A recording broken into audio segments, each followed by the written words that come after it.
सबसे पहले तुम समझो कि मार्केट जब स्ट्रक्चर अपना तैयार कर रहा है कि एकदम फॉल आ गया, ठीक है, सडन फॉल आ गया, फिर सडन राइज हो गया, ऐसे सिचुएशन में आपको किसी एक आदमी का हाथ नहीं पकड़ना है, क्योंकि ओवरऑल प्लेयर जो है वो अगर सेलर है, रिसेंट प्लेयर बायर है, तो दोनों के बीच में ताबड़तोड़ फाइट चलेगा। लेकिन द थिंग इज कि ऐसे सिचुएशन में कभी भी मार्केट किसी इंपॉर्टेंट लिक्विडिटी एरिया को जब भी टच करेगा, यू विल गेट रिवॉर्ड, अगर आप लॉजिकल ट्रेड वहां पे प्लान करते हो। जस्ट लाइक कि आप लिक्विडिटी ढूंढो कैसे है।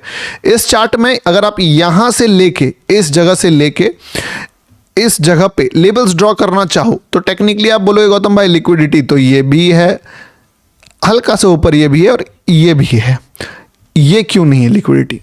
द थिंग इज कि जो बेस होता है, यानी कि आपसे जब कोई पूछता है कि आप कहाँ से हो, तो आपके गांव में अगर कोई जाके पूछता है तो आप अपना बताते हो कि उस गली में रहता हूं। आपके नियरेस्ट जो सिटी टाइप का है, मान लो चौराहा है जो, वहां अगर कोई पूछता है तो आप बताते मैं उस गांव से हूं या उस मोहल्ले से हूं। लेकिन वही चीज जब कोई जिले से पूछता है तो आप अपने पंचायत का नाम या फिर वार्ड का नाम जो है वो बताते। बट वही चीज जब कोई आपको दिल्ली में, मुंबई में पूछेगा या कोलकाता में पूछेगा तो आप बताओगे मैं दिल्ली से हूं। आप ये नहीं बोलोगे कि मैं रोहिणी सेक्टर इतना का ये घर में रहता हूँ, या आप ये नहीं बोलोगे मैं बिहार में सिवान जिला का इस गली में रहता हूँ। और वही चीज जब आप दुबई में गए या किसी और कंट्री में गए, आपसे पूछा आप कहाँ से, तो आप बोलते हो इंडिया से। यानी कि जब मार्केट आप लेवल्स ढूंढ रहे हो, मान लो आपको 10-20 पिप्स चाहिए, तब आप यहां पे भी लिक्विडिटी ढूंढ सकते हो कि ये लिक्विडिटी जब मार्केट इस जगह पे रहेगा तब। लेकिन जब मार्केट इस जगह से, एरिया से निकल गया, तब आप इसका बेस ढूंढोगे कि भाई आखिरी छोर कौन सा है, मेजर लाइन कौन सा है, तो वो ये वाला, ये लिक्विडिटी। फिर ये लिक्विडिटी भी नहीं रहेगा, ये लिक्विडिटी नहीं रहेगा। ये लिक्विडिटी तभी तक रहेगा जब तक आप गांव में हो, यानी कि ये चार्ट यहीं पर है, तब आपको बताना है यहाँ पे भी लिक्विडिटी है, यहाँ पे। अगर ये आप बहुत दूर चले गए हो अपने एरिया से, तब आपके लिए लिक्विडिटी ये है।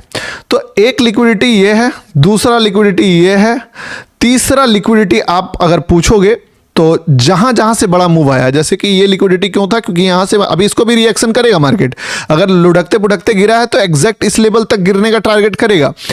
इसके बाद मार्केट यहां से जो निकला है, आप देखिएगा तो ऊपर नीचे किया, इसी जगह पे थोड़ा सा फॉल भी शार्पली किया, और इसी जगह पे मार्केट रिएक्ट भी बहुत रैपिडली किया। इस पूरे एरिया में आपको खिचड़ी दिख रहा है, क्लीन मूव आपको यहां से दिख रहा है। तो दैट्स द रीजन कि ये भी एक लिक्विडिटी है।